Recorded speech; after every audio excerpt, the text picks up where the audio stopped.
Aujourd'hui, vous allez tout savoir de moi, les amis. Aujourd'hui, on va aller en profondeur dans ma vie. Hein. Vous allez tout savoir. Hein. Plus profond que ça, vous êtes mon proctologue. Hein.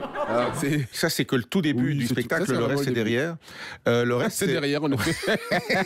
C'était involontaire, celui-là. C'est votre vie, en fait, ce spectacle. Oui, c'est ma vie. Vraiment, je vais vous livrer ma vie. C'est 40 ans de vie, quoi. Oui, c'est ça, presque 40 ans. Et avec beaucoup d'humour, et de l'émotion et de la sincérité. D'accord. Voilà, c'est vraiment le mot d'ordre de ce spectacle. C'est le stand-up, c'est ça aussi. Il faut être sincère et on se raconte et on se moque de soi-même. Voilà, parfois, il y en a qui se moquent aussi du public, mais c'est pas trop votre truc. Non, c'est pas trop mon truc. De temps en temps, voilà, on prend le public à partie pour selon les réactions. Mais mon but n'est pas de dire tiens là, je vais aller me moquer de quelqu'un parce qu'il a un pull un tel, parce que après voilà. S'il se passe quelque chose, je vais réagir, ça c'est sûr.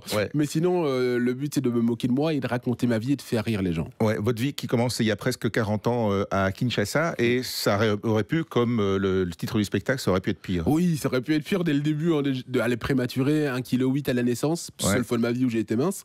Mais mais c'est bien, je l'ai été un jour. Et donc, il y avait peu de chances que je m'en sorte, je m'en suis sorti. Puis après, j'ai connu 2 familles d'accueil. Et donc là, finalement, j'ai atterri à Marcinelle, donc ça aurait pu être mieux. Vous avez atterri dans une famille d'accueil en Belgique? Oui, en Belgique, bien sûr. 2 familles, une du côté de Mété, puis après la deuxième à Marcinelle, à l'âge de 5 ans, où j'ai fait toute ma vie. Et c'est vrai qu'on te dit, ah, t'arrives à Marcinelle, ça aurait pu être mieux, mais ça aurait pu être pire. C'est ça. Ça aurait pu être bien pire, non, parce que j'ai eu les plus belles années de ma vie à Marcinelle. Et puis finalement, voilà. Il y a moyen d'être bien partout, Soum. Oui, bien sûr. Ça dépend ce qu'on en fait aussi. Évidemment, et surtout de par qui on est élevé. Donc moi, j'ai eu vraiment la chance d'avoir une maman incroyable qui m'a élevé comme personne. Donc voilà, c'est grâce à elle aussi. Et qui vous a mis sur les rails donc pour faire un beau parcours. Oui. D'abord d'études. Oui, des études. Voilà, j'ai quand même un master en sciences politiques. Rien quand même. Hein. Voilà, j'ai jamais raté d'années d'études. J'ai même pas de casier judiciaire. C'est bête. Hein. Vraiment, j'ai rien fait de mal dans la vie. Et puis voilà. Et puis depuis 13 ans, j'ai lancé ma carrière d'humoriste. Voilà. 13 ans déjà? Oui, 13 ans, c'est la question qu'on me pose. Hein. Il n'y a pas encore longtemps, quelqu'un m'a dit et tu viens de commencer? 4 spectacles en 13 ans, c'est pas beaucoup quand même. Parce que là, c'est le 4e. C'est le 4e. Ah, c'est pas beaucoup et en même temps, c'est beaucoup parce que j'en ai déjà fait 3, mais qui a vu les 3 précédents?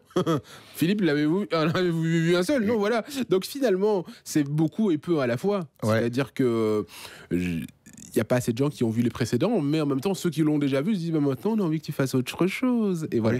Et voilà. Donc, je fais un spectacle sur votre vie, sur les... Alors, comment est-ce qu'on arrive à mettre en scène sa propre vie et à faire rire avec ça et à en rire soi-même, parce que c'est ça surtout. Oui, c'est ça, mais je pense que dans l'humour, si on n'arrive pas à rire de soi, on peut pas rire des autres et on peut pas faire rire les gens. Donc j'ai toujours eu cette autodérision depuis toujours, et donc là, ça va dans l'autodérision, mais sans être ni méchant ni mielleux pour que ce soit. J'ai pas envie de ni larmoyant. Voilà, c'est ça. Le but n'est pas que les gens pleurent. Le but, c'est de dire waouh. Quelle histoire et quelle vie, c'est dingue, avec quoi. le sourire. Oui, voilà, c'est ça, c'est vraiment ça. Et in fine, voilà, ma vie est belle, hein, j'ai pas du tout à me plaindre. Hein, voilà. Après, je peux faire un jeu de mots à 2 balles? On peut toujours. Soum n'a pas le seum, donc. En effet, je n'ai pas le seum du tout. J'ai pas le seum. Non, je suis vraiment content de la vie que je mène. Et ce spectacle est vraiment chouette. Il faut vraiment venir le voir. Je dis pas ça parce que j'en ai besoin financièrement, alors que j'en ai besoin financièrement, mais c'est un vrai chouette spectacle. Et on n'est pas obligé d'être proctologue pour venir le voir non plus. Non, non, pas du tout, loin de là. C'est ouvert à toutes les professions. Évidemment.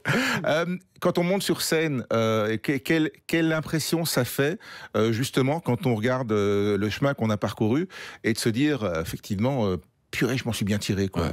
Moi, je suis toujours reconnaissant des gens qui viennent me voir. Peu importe que la salle fasse 10 personnes ou 1000 personnes, je me dis, tiens, il y a des gens qui ne me connaissaient pas, pour qui il n'y a pas spécialement d'affinité à la base, mais qui viennent me voir parce qu'ils m'aiment bien, parce qu'ils m'ont vu à la télé, parce qu'ils m'ont vu sur scène ailleurs. Et donc, moi, je suis toujours hyper reconnaissant envers le public qui se déplace, qui paye, même parfois c'est gratuit, mais peu importe, qui se déplace pour me dire, il va me faire rire. C'est incroyable.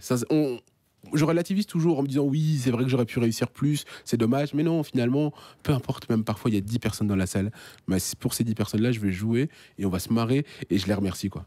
C'est plus facile aussi, quelque part, quand la scène est un peu plus petite, parce qu'on a une autre intimité avec le public, ou bien pas forcément, on s'adapte? Je dis pas que c'est plus facile, c'est une autre énergie, c'est un moment plus intime, on va aller peut-être parler plus vite avec les gens, directement les inclure pour pas qu'ils soient exclus, tandis que dans une grande salle, on va plus rester un peu plus sur le texte, un peu d'interaction, mais un peu moins, parce que sinon les gens au loin ne se sentent pas concernés, donc ça il faut faire attention avec ça, il faut jauger, mais non, il n'y a pas de plus difficile ou plus facile, je trouve qu'il y a un public, un micro, une scène, et et on s'amuse, quoi. On s'amuse. Ouais, c'est ça. C'est en fait au niveau de la mise en scène, c'est le stand-up, c'est pas grand-chose, mais c'est au niveau de la préparation, de l'écriture, et en fait, il faut arriver à s'auto-évaluer pour faire du stand-up aussi. Ouais, en effet.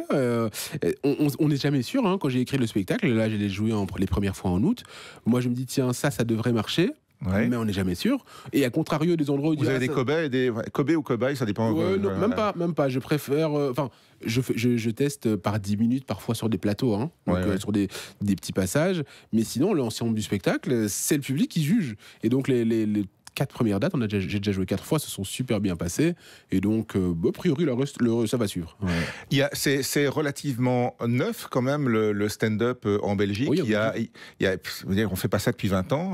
Ça commence vraiment à éclore de plus en plus maintenant. Ça a acquis ses lettres de noblesse aussi. On n'a plus besoin de venir de France pour attirer du monde dans les salles. Donc ça, c'est cool. Il y a une émulation entre les différents stand-uppers. En tout cas, moi je trouve qu'on est de plus en plus, et c'est très bien, parce qu'il faut habituer le public à aller voir du stand-up. Ouais. Il faut que les gens se disent, tiens, ce soir, qui je vais voir, ou qu'est-ce que je vais voir, peu importe qu'il y a. Ouais. Et c'est ça que Paris a déjà depuis longtemps, hein, c'est-à-dire que les gens se disent, tiens, il y a un plateau là, on va aller voir, on ne sait pas qui il y a, mais on y va. Tandis que le public belge, jusque-là, était plus, je vais voir celui que je connais, hein, et surtout ceux que j'ai vus en télé, ceux que j'ai vus en radio, ou entendus à la radio, ou sur le net. Maintenant, on commence à voir ce public qui sort, peu importe. Il dit, je vais aller me marrer. Il y a le Kings of Comedy Club, il y a le What the Fun, il y a pas mal de plateaux où les gens se disent, je sais pas, mais on y va. Mais il y a un mot là-dedans, ces plateaux. C'est l'avantage du stand-up aussi, c'est de pouvoir justement constituer des plateaux, parfois de mélanger les gens et les genres aussi, et donc de pouvoir, c'est plus riche, quoi. Oui, c'est mieux pour le public, c'est-à-dire qu'on fait plus ou moins chacun 10-12 minutes. Ouais. Certains vont amener en amener moins un autre, mais voilà, ils vont passer une bonne soirée dans l'ensemble, c'est sûr. Donc c'est vrai que c'est génial ce genre de concept. Bon, ici, ça aurait pu être pire, ça c'est vous, Soum. Ah oui, là c'est moi. Là c'est moi pendant 1h10, 1h15 maximum, où on passe un bon moment entre nous, où vraiment vous sortez de là et vous connaissez tout sur moi. C'est rythmé, évidemment. Oui, c'est rythmé, c'est important, hein, le rythme dans l'humour. On se rend pas compte, c'est ça la difficulté. Il y a peut-être pas une grande mise en scène, vu que j'ai un micro, un tabouret, mais le rythme des blagues et de l'enchaînement, c'est très très important. Et c'est un humour aussi qui est quand même totalement basé sur le texte. Oui, ah oui, bien sûr. On revient à la racine, quoi. Ah oui, bien sûr, c'est l'importance du texte. On n'a pas de perruque, on n'a pas de... Il n'y a pas de tarte à la crème. Voilà, c'est ça. Voilà, donc c'est le texte qui doit faire rire les gens, et on va vers une société où les gens aiment de plus en plus ce genre de trucs. Après, il y en a d'autres qui marchent encore. Hein. Vous voyez, le Grand Cactus marche encore avec des perruques, avec des déguisements, avec du jeu. C'est très bien, il en faut pour tous les styles. C'est ça qui est bien. C'est que l'humour, il y en a pour tous les styles. Certains vont dire, moi, le stand-up, j'aime pas trop, je préfère le mime, ou peu importe. Faut aller voir ce qu'on aime. Mais quand on écrit un spectacle de stand-up comme le vôtre, Soum, est-ce qu'on pense au découpage aussi en se disant, je vais pouvoir prendre faut pas que ce soit trop long non plus les différents moments, pour pouvoir en reprendre sur les réseaux sociaux, pour viraliser, parce que ça fait partie du show aujourd'hui. Alors, moi, jusque-là, en tout cas pour l'instant, comme je suis en promo, j'essaye de pas mettre d'extraits du nouveau spectacle sur les réseaux, parce que sinon, je trouve qu'on grille une partie du spectacle. C'est comme une bande-annonce d'un film. Parfois, tu mets tous les meilleurs moments, finalement, tu arrives, tu vois le film, t'as tout vu. J'avais déjà tout vu avant. Voilà, c'est ça. Donc, pour l'instant, j'ai fait un petit teaser. Là, on a passé un extrait au départ, mais c'est vraiment un teaser qui ne raconte pas du tout l'histoire. Il n'y a rien du tout. C'est vraiment des petits bribes qui ne racontent pas du tout l'histoire pour que les gens viennent et découvrent totalement. Après, une fois que le spectacle aura 1 an, 2 ans, là, ok, on pourra diffuser des passages, quoi.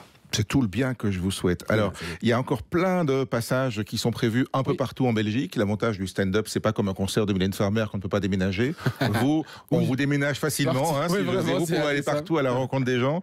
J'en ai noté quelques-uns. Il y a le passage oublié à Florence, ça c'est le 26 octobre. Le 1er novembre, c'est au Hurlu Comedy Club à Moucron. Le 2 novembre, c'est juste à côté à Tournai au Bunny Comedy Club. C'est chez un copain. Ouais, c'est chez Fabien Lecastel, oui, justement. Voilà, donc vous croiserez du monde.